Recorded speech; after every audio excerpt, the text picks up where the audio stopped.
మొహర్రం వేడుక కాదు, త్యాగానికి ప్రతీక.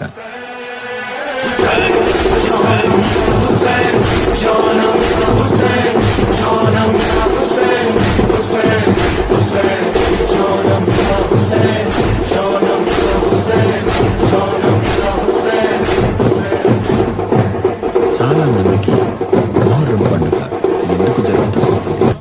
అందుకే మొహర్రం శుభాకాంక్షలు అని చెప్తుంటారు. శత్రువులతో పోరాడి ప్రాణాలు అర్పించిన ముస్లిం వీరుల త్యాగానికి ప్రతీకగా మొహర్రం పండుగను జరుపుతారు. చాలా మంది పీరీలంటే ఏంటో తెలుసుకోవాలనుకుంటారు. నిజానికి పీరీలంటే ముస్లిం త్యాగమూర్తుల జ్ఞాపకంగా భావించే జెండాలు. వీటినే దట్టీలు అని కూడా అంటారు.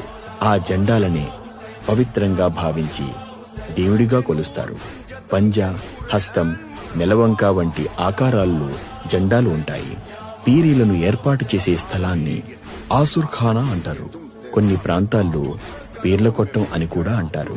ఈ ఆసుర్ఖానా ముందు ఒక పెద్ద గుంత తవ్వి అందులో నిత్యం కట్టెలు కాలుస్తారు. నిప్పుల కొలిమిలా మారిన తరువాత దానిలోంచి పీరీలు ఎత్తుకుని నడుస్తారు. పరుగు పరుగున ఆవేశంతో పరుగెత్తుతూ నిప్పుల గుండం మధ్య నుంచి నడిచిపోతారు. ఈ దృశ్యం ప్రేక్షకుల్ని చికితుల్ని చేస్తుంది.